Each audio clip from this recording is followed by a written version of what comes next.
시계 문자판을 한번 떠올려 보세요. 숫자가 1부터 12까지밖에 없죠? 그런데 하루는 분명히 24시간인데요. 그렇다면 시계는 왜 24시간이 아니라 12시간씩 두 바퀴를 도는 걸까요? 이 질문 여러분도 한 번쯤은 해보셨을 것 같은데요. 오늘은 이 궁금증을 속 시원하게 풀어보려고 합니다. 지금까지 저희 시리즈에서 하루가 왜 24시간인지, 1년이 왜 12개월인지, 일주일이 왜 7일인지, 1분이 왜 60초인지, 그리고 일요일이 왜 빨간 날인지까지 함께 알아봤는데요. 오늘은 이 모든 이야기의 마지막 퍼즐, 시계 문자판에 10이라는 숫자를 풀어보고 시즌을 마무리하려고 합니다. 이 이야기는 사실 1편에서 다뤘던 고대 이집트로 다시 돌아가야 합니다. 고대 이집트는 인류 문명의 요람 중 하나로 나일강을 중심으로 풍요로운 삶을 영위했던 문명입니다. 그들은 하늘을 관찰하고 자연의 순환을 이해하는데 탁월한 능력을 보였죠. 기억하시나요? 고대 이집트인들은 해시계로 낮 시간을 12등분하고 해가 지면 밤하늘의 별자리를 관측해서 역시 12등분했습니다. 낮에는 태양의 그림자가 움직이는 것을 보고 시간을 쟀고, 밤에는 특정한 별들이 특정 시간에 나타나고 사라지는 것을 관찰하여 시간을 구분했던 것입니다. 이처럼 정밀한 관측을 통해 낮 12시간, 밤 12시간이 만나 하루 24시간이라는 시간의 틀이 만들어졌다고 말씀드렸었죠. 바로 이 낮과 밤을 각각 12등분했던 아주 오랜 전통이 지금 우리가 쓰는 시계, 문자판에 그대로 남아있는 겁니다. 하루 전체를 한 번에 24칸으로 빼곡하게 그리는 대신 낮을 위한 12칸, 밤을 위한 12칸, 이렇게 두 번 도는 방식으로 표시하게 된 거죠. 우리에게 너무나 익숙한 시계 문자판의 모습은 수천 년 전 이집트인들의 시간 개념에서 시작된 것이라고 생각하면 정말 놀랍지 않으신가요?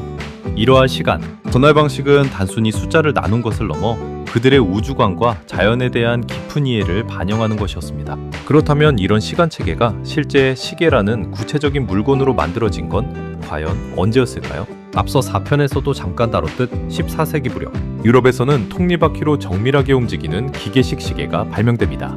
이 기계식 시계의 등장은 인류의 시간 측정 방식에 혁명적인 변화를 가져왔습니다. 이전의 해시계나 물시계와 달리 날씨나 시간에 구애받지 않고 언제든 정확한 시간을 알 수 있게 되었으니까요. 이때 시계 제작자들은 새로운 시계를 만들면서 하루를 24개의 눈금으로 처음부터 끝까지 빽빽하게 그리는 대신 이미 고대 이집트 이래로 수천 년 동안 인류에게 익숙했던 숫자, 바로 11을 그대로 가져와 문자판을 만들었습니다. 이는 당시 유럽 사회가 고대 문명의 유산을 존중하고 계승하려는 경향이 강했음을 보여주는 사례이기도 합니다.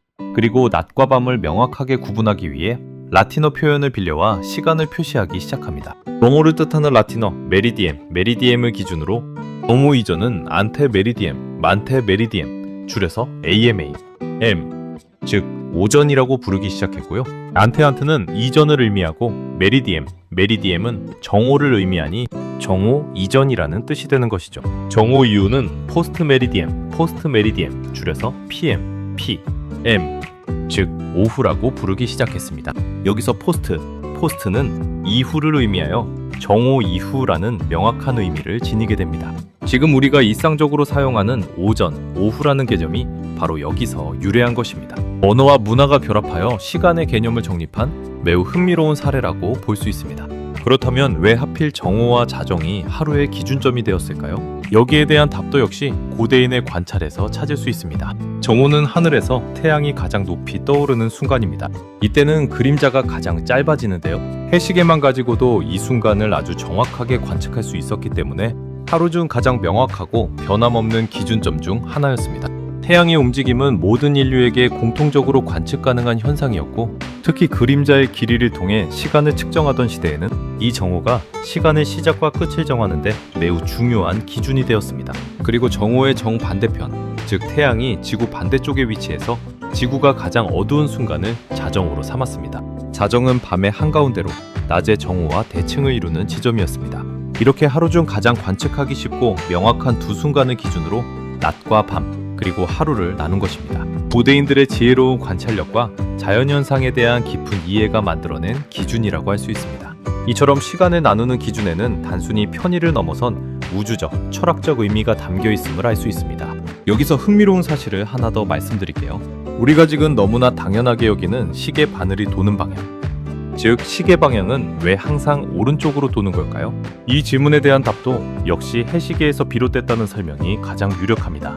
우리 지구의 북반구에서 해시계를 세워놓고 보면 태양이 동쪽에서 떠서 남쪽을 지나 서쪽으로 움직이면서 그림자가 그리는 방향이 바로 지금 우리가 아는 시계 방향과 똑같습니다.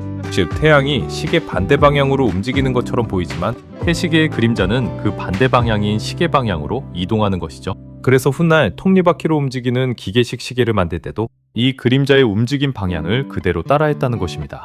만약 시계가 처음 남반구에서 발명됐다면 태양의 움직임에 따라 그림자의 방향이 반대가 되었을 테니 지금 우리가 아는 시계 방향은 정반대가 됐을지도 모릅니다.